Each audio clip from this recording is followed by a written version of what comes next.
Hello students, मैं अंजलि पयाल स्वागत करती हूं आपका आईसीटी वर्चुअल क्लासरूम देहरादून से। कैसे हैं आप सब लोग? उम्मीद करती हूं आप सब लोग अच्छे होंगे और अपनी लाइफ में बहुत बेहतर कुछ कर रहे होंगे।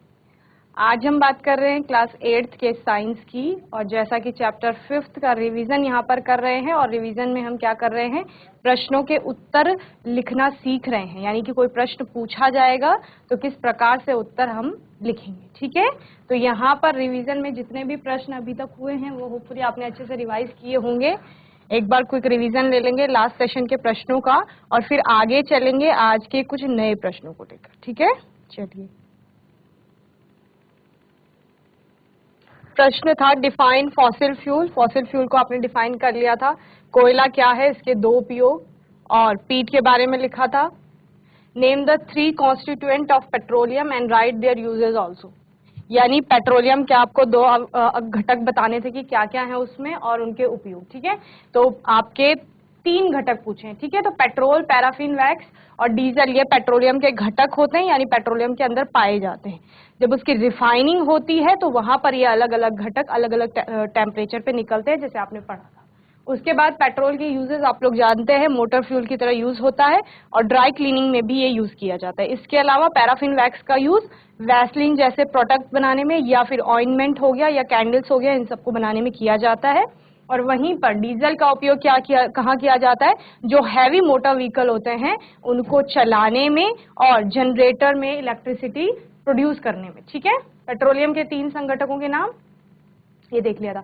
एक्सप्लेन अबाउट कोल तार। तो कोल तार क्या होती है, लिक्विड फॉर्म होती है कोल की। Okay, name 2 products that you obtain from the destructive distillation of coal. What is the residue left in this process? तो डिस्ट्रक्टिव डिस्टिलेशन होता है, यानी कि भंजक आसवन किया जाता है कोल का, और वहां पर क्या क्या प्रोड्यूस होता है आपको पता है, कोल तार और कोल गैस प्रोड्यूस होता है। रेजिड्यू के रूप में पूछ रहे हैं तो अवक्षेप के रूप में, या फिर जो आपका लेफ्ट ओवर बचेगा उसके रूप में कोक बचती है। ठीक है, और कोक का यूज कहाँ किया जाता है, मेटल के एक्सट्रैक्शन में किया जाता है। ठीक है, इसके अलावा where do we get coal and how is it form. कोयले को कहां से प्राप्त करते हैं और यह कैसे बनता है। तो कोयले को कहां से प्राप्त किया जाता है, हमें कोयले को, बच्चे ये क्वेश्चन मैंने आपको होमवर्क में दिया था। ठीक है, where do we get coal and how is it formed, यानी कि कोयला कहां से प्राप्त होता है और ये कैसे बनता है। तो कहां से प्राप्त होता है, धरती की सतह के नीचे गहराई में कोयला स्थित होता है। और बनता कैसे है, वही कि जीव रहे होंगे कभी धरती में लाखों साल पूर्व, और फिर वो क्या है, मरते हैं, फिर धीरे धीरे उनके ऊपर मिट्टी की लेयर्स आती हैं, यानी कि वो गहराई में दब जाते हैं और वहां अपघटन की प्रक्रिया शुरू होती है। एक समय ऐसा आता है कि अपघटन की प्रक्रिया रुक जाती है, और जब अपघटन की प्रक्रिया रुक जाएगी तो वो अवशेष बच जाएंगे, जिनको फॉसिल्स यानी कि जीवाश्म कहा जाएगा। ठीक है, फिर उन फॉसिल्स से क्या होता है, कोयले का निर्माण होता है, जिस प्रोसेस को क्या कहा गया, कार्बनाइजेशन कहा गया। और इसी प्रोसेस में, ये पूरी प्रोसेस थी कोयले के बनने की। ठीक है, यानी कोयला कैसे बनता है, तो हमें कोयले की खानों में पृथ्वी की पपड़ी में गहरा कोयला मिलता है। पपड़ी यानी जो क्रस्ट वाली लेयर होती है, उससे भूपर्पटी जिसे आप कहते हो, ठीक है, उसकी नीचे बहुत गहराई में कोयला प्राप्त होता है। और इसके अलावा यह उच्च दबाव और तापमान के तहत पृथ्वी की जो भूपर्पटी है के नीचे गहरे दबे हुए मृत पेड़ों और अन्य वनस्पति पदार्थों के धीमे अपघटन से बनता है। ठीक है, तो यहाँ पर तापमान और दबाव की बात हो रही है। तो क्या होता है, पृथ्वी की सतह पर बहुत नीचे गहराई पर जो पेड़ पौधे जीव जंतु दब चुके हैं वो क्या महसूस करेंगे, वो बहुत सारा दबाव महसूस करते हैं, यानी प्रेशर। और उसके अलावा वहां पर तापमान बहुत ज्यादा होता है। ठीक है, तापमान भी महसूस करते हैं। तो इस प्रकार से वहां पर बहुत ज्यादा प्रेशर और तापमान के कारण उनका अपघटन शुरू होता है, यानी कि वो सड़ने गलने लगते हैं। ठीक है, सिंपल लैंग्वेज में। तो इस प्रकार से कोयले का उत्पादन हो रहा है, या कोयला की फॉर्मेशन हो रही है, बन रहा है। ठीक है, चलिए आंसर नोट करेंगे।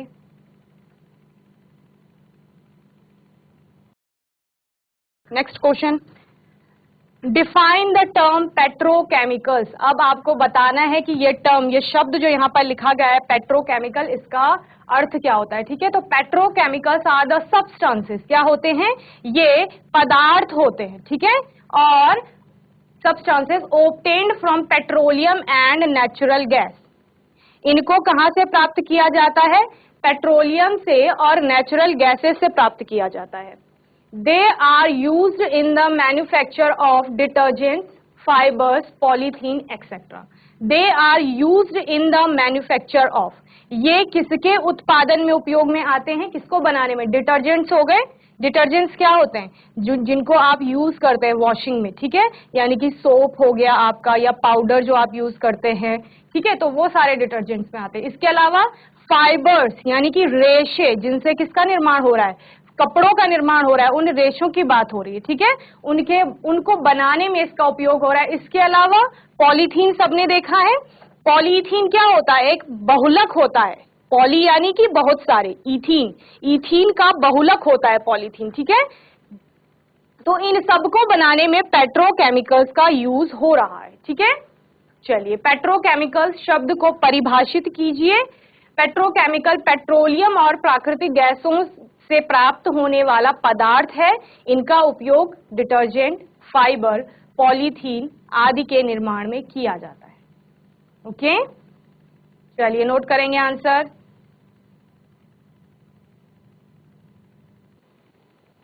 नेक्स्ट क्वेश्चन है, व्हाट इज सीएनजी? सीएनजी क्या है? तो सीएनजी क्या है? नेचुरल गैस में आती है, यानी कि प्राकृतिक गैस में आती है, ठीक है, जिसका उपयोग बहुत ज्यादा आजकल किया जाता है। जैसे आप लोगों ने आजकल बोला जा रहा है कि पेट्रोल डीजल का उपयोग कम करना है, ठीक है। सीएनजी से चलने वाले वाहनों का उपयोग ज्यादा से ज्यादा करना है। तो क्यों करना है? क्योंकि सीएनजी क्या करती है? कंबस्टिबल होती है, पूर्ण रूप से उसका दहन होता है। और दहन का मतलब क्या होता है बच्चों? दहन का मतलब होता है जलना, और जलने के पश्चात कोई भी बाय प्रोडक्ट्स नहीं बनते, यानी कि वायु का प्रदूषण नहीं होता है, ठीक है, जब सीएनजी जलती है। तो ज्यादातर व्हीकल्स यानी कि गाड़ियां, कार हो गई या कोई भी मोटर व्हीकल है, उनमें सीएनजी का प्रयोग किया जा रहा है आजकल, ठीक है। इसके अलावा अगर हम पेट्रोल डीजल की बात करें, तो जब ये चीजें जलती हैं, ये फ्यूज जब जलते हैं, तो यहां पर ये वायु को प्रदूषित करते हैं, ठीक है। तो पेट्रोल डीजल का उपयोग कम किया जा रहा है और सीएनजी का उपयोग ज्यादा किया जा रहा है। तो सीएनजी का फुल फॉर्म क्या होता है? कंप्रेस्ड नेचुरल गैस, ठीक है। कंप्रेस्ड का मतलब होता है संपीड़ित, संपीड़ित यानी दबाव करके रखना, ठीक है, कंप्रेस करके रखा गया है, कंप्रेस्ड। और नेचुरल गैस यानी कि संपीड़ित प्राकृतिक गैस या संपीड्य प्राकृतिक गैस उसको कहा जाता है, ठीक है। तो यह एक क्या है? प्राकृतिक गैस है। आप इसको फॉसिल फ्यूल में भी आपने सीएनजी के बारे में पढ़ा।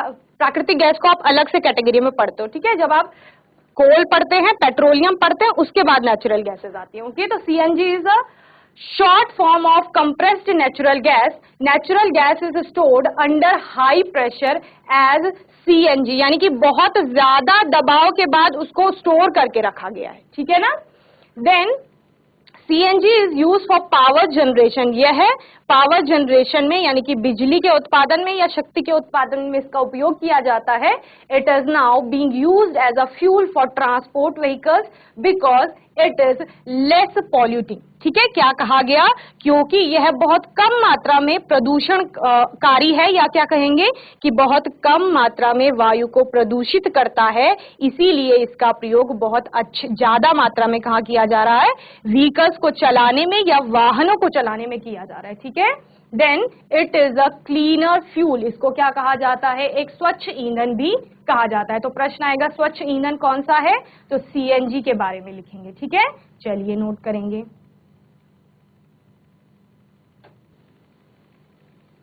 चलिए next question, explain about the varieties of coal. Coal की वेराइटीज जो हमने पढ़ी थी, कौन कौन सी पढ़ी थी? प्रश्न आया था खाली कि कोल की वेराइटीज लिखनी है, यानी कि किसमें कितने प्रकार के कोयले होते हैं वो बताया जाता है। तो क्या देखा था? पीट देखा था, लिग्नाइट देखा था, इसके अलावा दो और किस्में देखी थी, तो उनके ही बारे में यहाँ पर लिखना है, ठीक है।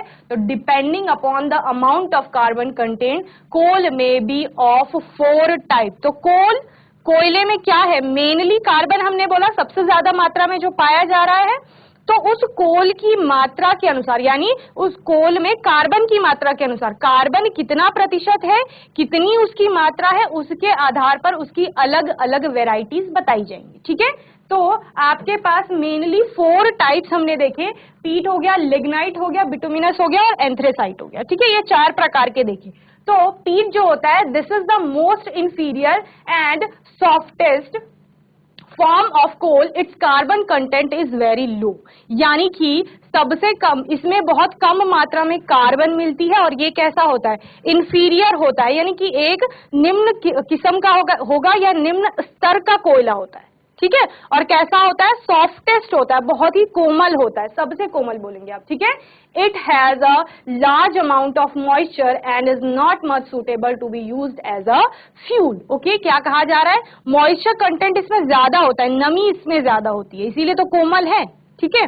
और क्या कह रहे हैं, साथ ही ये बहुत सूटेबल नहीं है, बहुत उपयुक्त, अच्छा नहीं है या उपयुक्त नहीं है, किसके लिए, फ्यूल की तरह यानी ईंधन की तरह यूज करने में ये बहुत ज्यादा उपयुक्त नहीं साबित होगा, ठीक है। दूसरा क्या है, lignite. Lignite is comparatively harder than पीट। पीट से क्या है, थोड़ा कठोर है, पीट तो सबसे कोमल है, लेकिन पीट के बाद लिग्नाइट आएगा, तो लिग्नाइट क्या हो गई, थोड़ा कठोर हो गया, किसकी तुलना में, पीट की तुलना में, but still is very soft, लेकिन अभी भी क्या है, कोमल ही है ये भी, okay. And it's carbon content is more than that of पीट, और इसमें कार्बन का जो प्रतिशत होता है या कार्बन की जो मात्रा होती है वो पीट की तुलना में अधिक होती है, ठीक है। इसके बाद बात करेंगे बिटुमिनस की। Its carbon content is higher as it is free from moisture and other impurities, ठीक है। Its carbon content is higher, इसमें क्या होता है, इन दोनों की तुलना में पीट और लिग्नाइट की तुलना में ज्यादा कार्बन कंटेंट पाया जाता है, ठीक है। और क्या कहा जा रहा है, as it is free from moisture, जैसा कि इसमें नमी नहीं होती, एंड अदर इम्प्योरिटीज, और भी कोई इसमें अशुद्धि नहीं पाई जाती है, ठीक है। Then anthracite, fourth one, last है आपका, फोर्थ नंबर की वेराइटी जो कि क्या है, एंथ्रेसाइट है। This is the highest grade coal, ये क्या होता है, सबसे उच्च कोटि का कोयला होता है। This is also known as hard coal, इसको क्या कहा जाता है, कठोर कोयला भी कहा जाता है। It has maximum amount of carbon, इसमें सबसे अधिक मात्रा में क्या होता है, कार्बन कंटेंट पाया जाता है, and it produces a very little smoke, और ये जब जलता है तो बहुत ही कम मात्रा में धुआं उत्पन्न करता है, ठीक है। तो इतना आपके किसके बारे में हो गया, कोल के बारे में हो गया। तो यहां पर लिखेंगे कोल के बारे में, चलिए नोट करेंगे।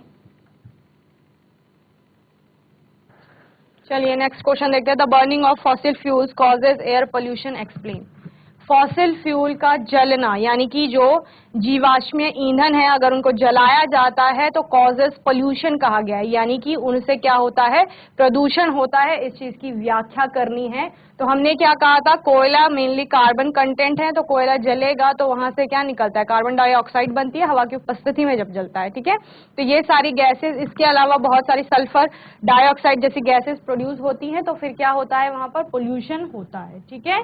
तो the burning of fossil fuels causes a lot of air pollution. The burning of coal produces gases like carbon dioxide, carbon monoxide, sulphur dioxide etcetera, ठीक है। तो यानी कि जब कोयला जलता है तो क्या प्रोड्यूस करता है, gases like CO2, CO and SO2, ठीक है। ऐसी गैसेस प्रोड्यूस होती हैं which can lead to undesirable changes in climate due to increase green house effect, ठीक है। तो ये सारी गैसेस क्या लाती हैं, अनडिजायरेबल, यानी कि जो चीजें हमें नहीं चाहिए, ऐसी कंडीशन और ऐसे परिवर्तन लाती है। तो जैसे कि कभी बहुत ज्यादा बारिश होने लगती है, ठीक है, कभी बहुत ज्यादा गर्मी पड़ने लगती है, तो ये सारे क्या हैं, अनडिजायरेबल चेंजेस हैं, ओके। इस तरह के चेंजेस क्लाइमेट में आने लगते हैं, और ये किस कारण हो रहा है, due to increase green house effect. ये किसकी वजह से हो रहा है, ग्रीन हाउस इफेक्ट की वजह से हो रहा है। The major air pollutant produced by the burning of petrol in automobiles are carbon monoxide, sulphur dioxide, unburned hydrocarbon etcetera, ठीक है। तो जो मेजर एयर पॉल्यूटेंट्स हैं, यानी कि वायु प्रदूषक हैं, वो क्या क्या हैं आपके, CO हो गया, SO2 हो गया, और अनबर्न्ड हाइड्रोकार्बन, यानी कि जो हाइड्रोकार्बन होते हैं आपके, ठीक है, जो कि जले नहीं है पूरी तरीके से, जिनका दहन नहीं हुआ है, तो वो वायुमंडल में ऐसे ही घूमेंगे और वायु को क्या करेंगे, प्रदूषित करेंगे। These pollutants are harmful for human being and living organism which causes breathing problems and skin diseases. ठीक है, ये सारे जो पॉल्यूटेंट हैं यानी कि प्रदूषक हैं, ये क्या करेंगे, जब हम सांस ले रहे हैं तो हमारी सांस के साथ जाएंगे या फिर हमें ब्रीदिंग से रिलेटेड प्रॉब्लम हो जाएगी, समस्या हो जाएगी। इसके अलावा क्या हो सकता है, स्किन डिजीजेस हो सकती हैं अलग अलग प्रकार की। ठीक है, तो ये कारण है फॉसिल फ्यूल के, क्योंकि जल रहे हैं और जलने से अलग अलग प्रकार के प्रदूषक उत्पन्न हो रहे हैं, या पूरी तरीके से अगर उनका कंबशन नहीं हुआ है तो तब ये प्रदूषक उत्पन्न हो रहे हैं और इनकी वजह से हवा क्या हो रही है, प्रदूषित हो रही है। ठीक है, और हवा में अगर प्रदूषण आ गया है तो उसकी वजह से मनुष्य को और भी जंतुओं को क्या होगा, इससे नुकसान होगा। ठीक है, चलिए, तो जीवाश्म ईंधन के जलने से वायु प्रदूषण होता है, समझाइए। जीवाश्म ईंधन के जलने से बहुत अधिक वायु प्रदूषण होता है। कोयले के जलने से carbon dioxide, carbon monoxide, sulphur dioxide आदि गैसें उत्पन्न होती हैं जो ग्रीन हाउस प्रभाव के बढ़ने से जलवायु में अवांछनीय परिवर्तन ला सकती है। ऑटोमोबाइल में पेट्रोल के जलने से उत्पन्न होने वाले प्रमुख वायु प्रदूषक कार्बन मोनोऑक्साइड, सल्फर डाइऑक्साइड, अनबर्न्ट यानी कि आधे जले या बिना जले हम कहेंगे। ठीक है,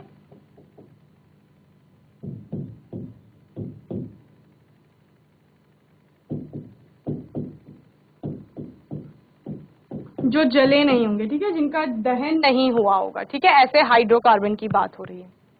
ये प्रदूषक मानव और जीवित जीवों के लिए हानिकारक हैं, जो सांस लेने में समस्या और त्वचा रोग का कारण बनते हैं। ओके,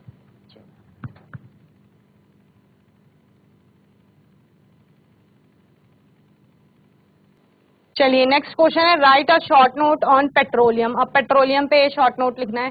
पेट्रोलियम मीन्स सिर्फ पेट्रोल नहीं है, पेट्रोलियम का मतलब पेट्रोल भी है, डीजल भी है, इसके अलावा पैराफिन वैक्स हो गया, और भी आपकी अनेक प्रकार के इसमें पेट्रोलियम प्रोडक्ट्स आते हैं। ठीक है, तो petroleum is the liquid form of fuel, यानी ईंधन का कौन सा रूप है। कोयले के बारे में आपने क्या पढ़ा, ये सॉलिड है, गैसेस, जब प्राकृतिक गैस की बात कर रहे थे तो ये गैस के रूप में है। वही पेट्रोलियम क्या है, फॉसिल फ्यूल का लिक्विड रूप है, यानी कि द्रव रूप में जब आपको दिखेगा। ठीक है, तो डीजल आपको द्रव रूप में दिखता है, आपको पेट्रोल द्रव के रूप में दिखता है, इसके अलावा केरोसिन आपको द्रव के रूप में दिखता है। ठीक है, it is also known as crude oil. तो जब धरती की सतह से फॉसिल फ्यूल को निकाला जाएगा उस लिक्विड को, तो वो पेट्रोलियम के रूप में निकलेगा, तो उसको कच्चा तेल भी कहा जाता है। तो पेट्रोलियम आपका कच्चा तेल है। जब उसकी रिफाइनिंग होगी, शोधन होगा, उसके अवयवी घटकों में उसको अलग अलग वर्गीकृत किया जाएगा, तब आपको अलग अलग प्रोडक्ट मिलेंगे। तब आपको पेट्रोल मिलेगा, डीजल मिलेगा, केरोसिन मिलेगा, इसके अलावा पैराफिन वैक्स मिलेगी। ठीक है, ये सारी चीजें मिलेंगी। Then found trapped between the layers of impervious rocks under the ground. ठीक है, तो ये नीचे चट्टानों में पाए जाते हैं, ग्राउंड के नीचे। तो पानी, समुद्र तल में हमने बोला था कि समुद्र होगा, समुद्र के नीचे कहीं तो धरती की सतह आएगी नीचे, उसके नीचे गहराई में जो रॉक्स पाई जाएंगी, चट्टानें पाई जाएंगी, उनमें ये पाया जाता है। It is a natural resource, ये क्या है, प्राकृतिक संसाधन है, which formed by the dead plants and animal in the sea, जो कि क्या होता है, समुद्र में जब, ठीक है, समुद्र के अंदर भी अपना एक जलीय जीवन चलता रहता है, वहां भी जीव हैं, यानी कि पेड़ पौधे भी हैं और जंतु भी हैं। ठीक है, जलीय जीव है वहां पर। तो वो जब मरते हैं तो कहाँ जाएंगे, समुद्र की तल पे नीचे आ जाएंगे, गहराई पे। उसके बाद उनके ऊपर रेत आ गई, फिर पानी आ गया और कुछ चीजें आएंगी, तो लेयर्स बनती चली गई। ठीक है, तो वो गहराई में दब गए, वहां उनका अपघटन होगा और उसके बाद किसका निर्माण होता है, पेट्रोलियम का निर्माण होता है। It is a dark coloured viscous liquid and like all other oil it is lighter than water, it is a mixture of different hydrocarbons, it undergoes fractional distillation to yield petrol, kerosene, diesel and other chemicals used in manufacture of plastics. Okay, तो यानी कि ये कैसा है, कच्चा तेल इसको कहा गया, गाढ़ा होता है रंग में, और फिर इसका क्या किया जाता है, शोधन किया जाता है।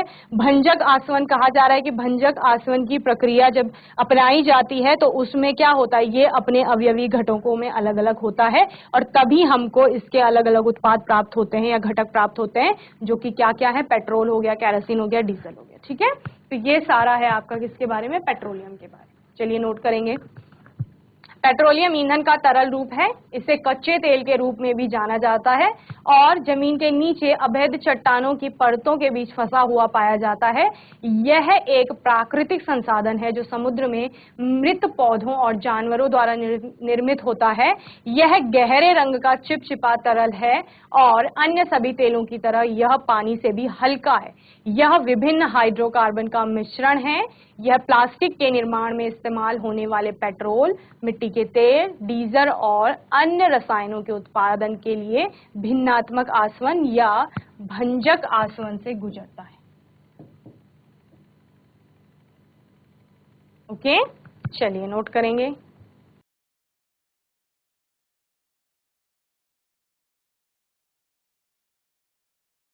चलिए नेक्स्ट क्वेश्चन है, how is the energy useful to us, explain. ऊर्जा हमारे लिए क्यों उपयोगी है, आपको इसको समझाना है।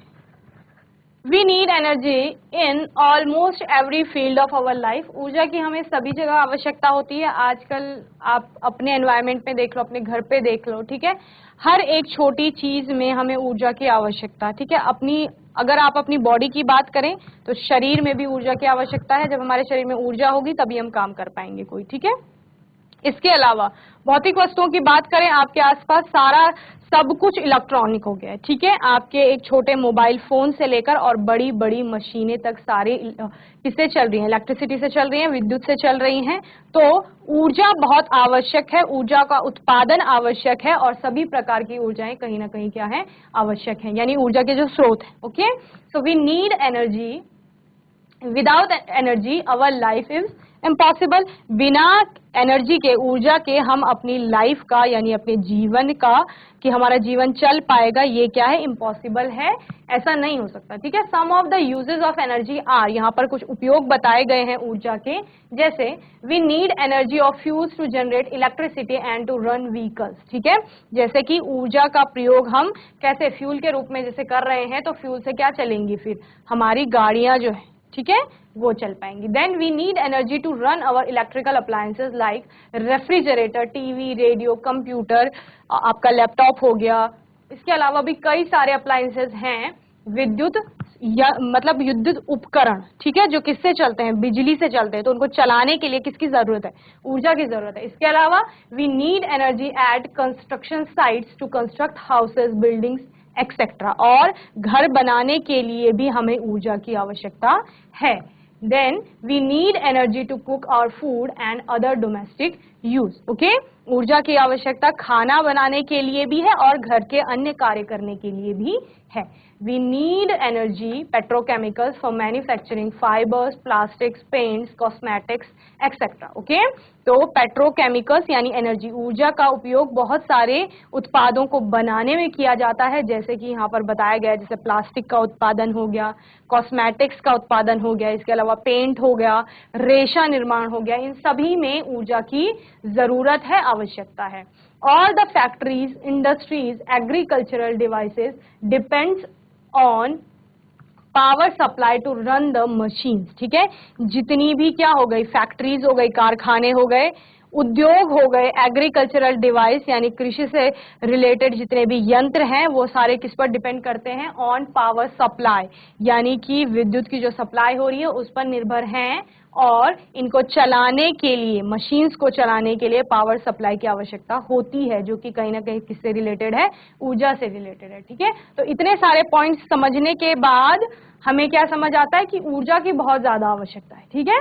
जहां खाना पकाने से लेकर और एक कारखाने तक चलाने तक, और इन दोनों प्रक्रियाओं के बीच में जो छोटे छोटे कार्य हो रहे हैं, वो भी कहीं ना कहीं ऊर्जा से रिलेटेड है। चाहे आपकी ये वर्चुअल क्लासेस चल रही हैं, आपका एक छोटा सा माइक चल रहा है, उसके अलावा यहाँ स्पीकर्स चल रहे हैं, या फिर आपका कैमरा चल रहा है, ये सारी चीजें कहीं ना कहीं ऊर्जा से संबंधित है और इनको चलाने में ऊर्जा का उपयोग हो रहा है, ठीक है। चलिए, तो आंसर लिखेंगे, ऊर्जा हमारे लिए किस प्रकार उपयोगी है, समझाइए।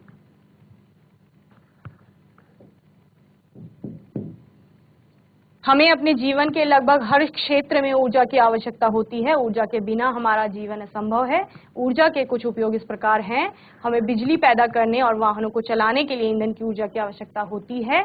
हमें अपने बिजली के उपकरणों जैसे रेफ्रिजरेटर, टीवी, रेडियो, कंप्यूटर आदि को चलाने के लिए ऊर्जा की आवश्यकता होती है। हमें घरों, भवनों आदि के निर्माण के लिए या निर्माण स्थलों पर ऊर्जा की आवश्यकता होती है। हमें अपना खाना पकाने और अन्य घरेलू उपयोग के लिए ऊर्जा की आवश्यकता होती है। हमें फाइबर, प्लास्टिक, पेंट, सौंदर्य प्रसाधन आदि के निर्माण के लिए ऊर्जा जो कि पेट्रोकेमिकल्स के रूप में की आवश्यकता होती है। सभी कारखाने, उद्योग, कृषि उपकरण, मशीनों को चलाने के लिए बिजली की आपूर्ति पर निर्भर करते हैं, तो यहाँ पर भी हमें ऊर्जा की आवश्यकता होती है। ओके, चलिए नोट करेंगे।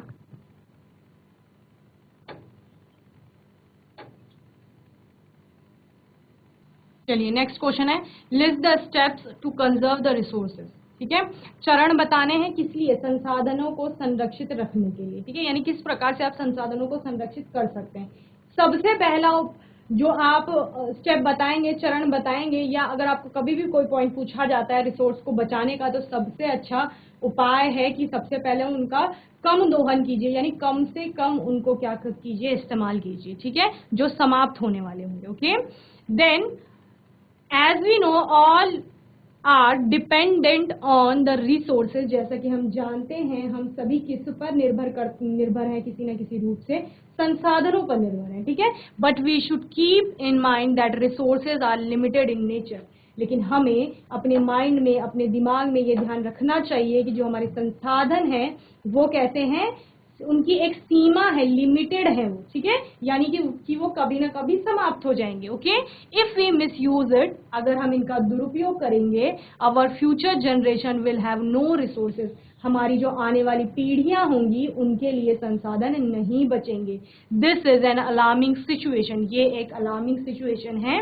We can take following steps, हम नीचे लिए गए कुछ चरण यहाँ पर बताए गए हैं या कुछ पॉइंट्स बताए गए हैं जिनके द्वारा रिसोर्सेज को क्या कर सकते हैं, बचा सकते हैं या सेव करके या कंजर्व करके रख सकते हैं। First, we should cook our food on low flame, हमें खाने को धीमी ज्वाला पे बनाना चाहिए। ठीक है, इससे क्या होगा, इससे जो हमारा ईंधन होगा उसका कम उपयोग होगा। ठीक है, यानी हर चीज को कम उपयोग में लेना है। Then devices that consume less energy like CFS and LED lights should be preferred। ठीक है, तो नॉर्मल जो बल्ब्स होते हैं उनकी जगह CFL का उपयोग कीजिए या LED लाइट्स का यूज कीजिए, जो कि क्या होती हैं, बिजली को कम उपयोग करती हैं या दुरुपयोग कम होता है इससे फिर। ठीक है, ज्यादा बिजली को कंज्यूम नहीं करती है। We should take care not to waste electricity, हमें क्या ध्यान रखना चाहिए कि इलेक्ट्रिसिटी बर्बाद ना हो। ऐसे नहीं है कि फैन ऐसे ही चल रहा है, लाइट्स ऐसी ही ऑन है,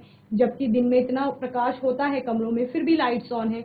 तो हमें दुरुपयोग नहीं करना चाहिए किसी भी चीज का, या बिजली को ऐसे ही वेस्ट नहीं करना चाहिए। ठीक है, and we should cover our cooking vessels while cooking, जब हम खाना बनाते हैं तो खाना बनाते वक्त, कुकिंग करते वक्त हमें खाने को पकाकर ढक करके पकाना चाहिए। ठीक है, ढक कर पकाने से क्या होगा, वो जल्दी बनेगा और फ्यूल जो होगा वो कम वेस्ट होगा। ओके, या कम कंज्यूम होगा। Then instead of use of individual vehicles, use of public transport should be encouraged। ठीक है, अपने अपने जो जैसे एक व्यक्ति जा रहा है तो उसको पूरी कार ले जाने की आवश्यकता नहीं है, वो पब्लिक ट्रांसपोर्ट से अगर ट्रैवल कर सकता है, अगर वो इजी है तो फिर उसको पब्लिक ट्रांसपोर्ट ही प्रेफर करना चाहिए। यानी वो बस से जा सकता है, ट्रेन से जा सकता है, बजाय इसके कि वो अकेले जा रहा है और पूरी कार लेकर जा रहा है। ठीक है ना, तो इससे क्या होगा, इससे पर्यावरण को भी नुकसान होगा क्योंकि प्रदूषण फैलेगा, और इसके अलावा वो पेट्रोल और डीजल का क्या कर रहा है, वहां पे दुरुपयोग कर रहा है, जबकि उसके पास ऑप्शन क्या है कि वो पब्लिक ट्रांसपोर्ट से जा सकता है। एंड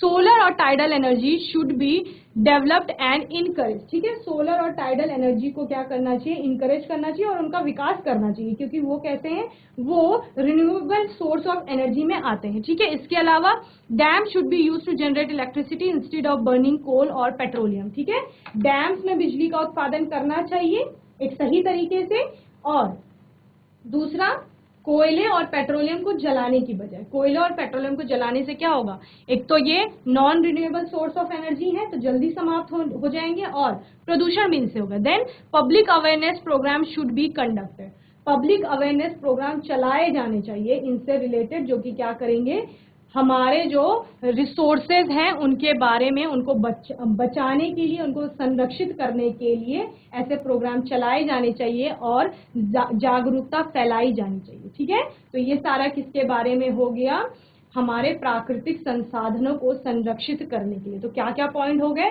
कम यूज करना है, ठीक है, पब्लिक अवेयरनेस प्रोग्राम चलाएंगे, इसके अलावा बिजली को वेस्ट नहीं करेंगे और CFL LED बल्ब का यूज करेंगे। ठीक है, ये सारे पॉइंट आप लिखेंगे इस क्वेश्चन में। चलिए जल्दी से नोट करेंगे।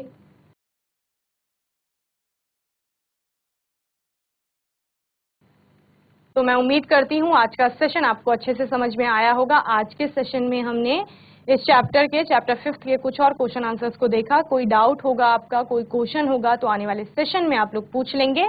और तब तक के लिए ICT वर्चुअल क्लासरूम से जुड़ने के लिए धन्यवाद।